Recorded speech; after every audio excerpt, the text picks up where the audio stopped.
It goes without saying, the original Odin handheld was a revolutionary device that packed in high performance at the time with a somewhat budget price tag. Although the Odin 2 ups the price by a minimum of $100, that extra cost gets you one of the strongest Android handhelds out there when it comes to emulation. How powerful is it? I've been testing out a series of emulators and multiple games to get an idea of what the Odin 2 is capable of, and the results were far greater than I was imagining. While I expected some emulators to run well, it's the scale of what's possible that really sets this device apart from just about everything else on the market.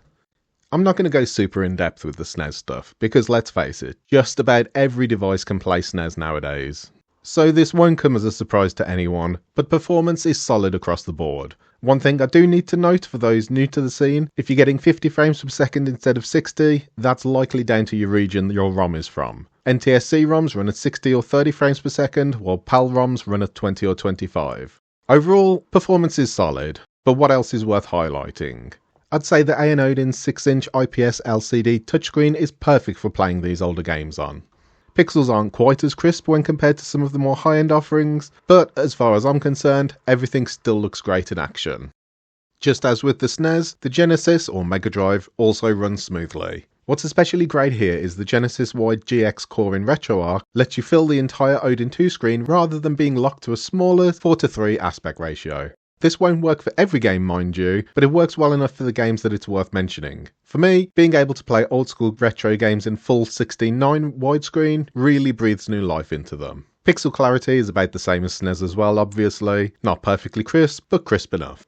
PS1 is where things turn up a notch. I went with the DuckStation emulator for my testing, not just because of the excellent performance, but the ability to upscale games in 1080p and use widescreen hacks to fill the screen makes them feel more akin to modern video games. There is a downside though. By making everything look as crisp as possible, the flaws become more apparent. In Tony Hawk's Pro Skater, you'll realise just how angled the character models are, and how low resolution the textures look. It's not a deal breaker of course, but you may want to stick to a 4:3 aspect ratio if you find things looking a bit too ugly. Performance wise, everything moves along without any hitches. What's more, you can even set up a fast forward command to skip those exceptionally long loading screens. That's a mega win as far as I'm concerned.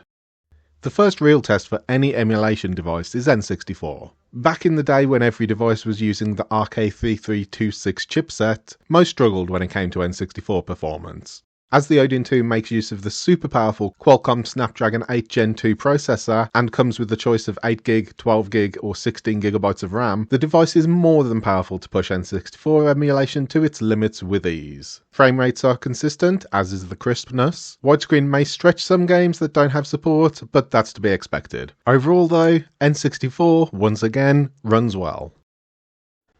Dreamcast is a personal favourite of mine, mostly because of the amount of great fighting games that were on this ahead of its time console. As with everything up until now, performance is smooth across the board, and upscaling in the Redream emulator makes everything pop. There are some issues with the emulator's widescreen tech. Some games will be fine, but some have a habit of not rendering the left or the right sides of the screen correctly. That said, it is more of an emulator issue than the Odin 2 though. As for the actual performance, you can expect up to 60 frames across the board without any problems whatsoever.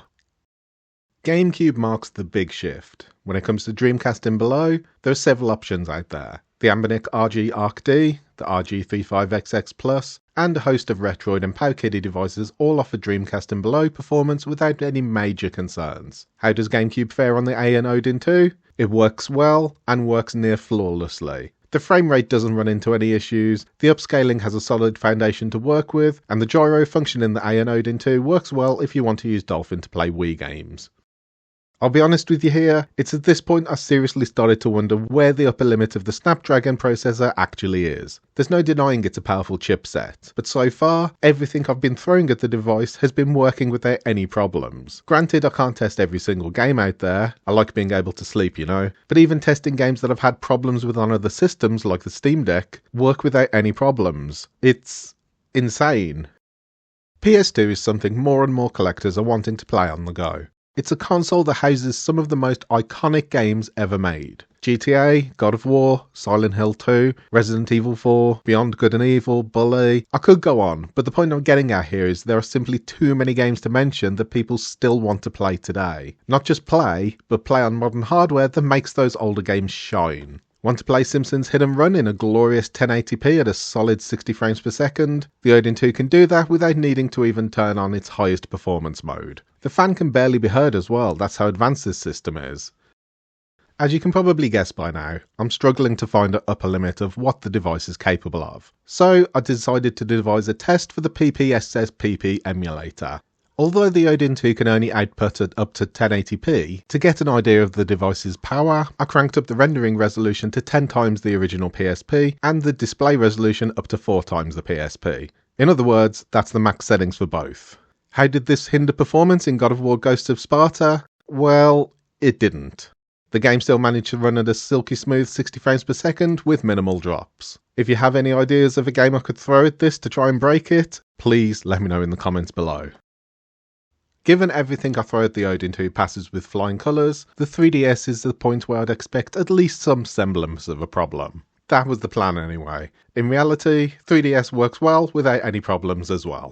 All of the games I tested ran without major issues. I was even able to up the resolution scale to 4 times that of the original 3DS hardware. Should you run into any issues, I'd suggest knocking that resolution down to maybe 3 times or at most 2 times. But I haven't found a reason to do that myself just yet. I'd also be remiss if I didn't point out not every game is going to work flawlessly. That's not down to the Odin 2 hardware though. The Citra emulator, compared with something like DuckStation, is still fairly new.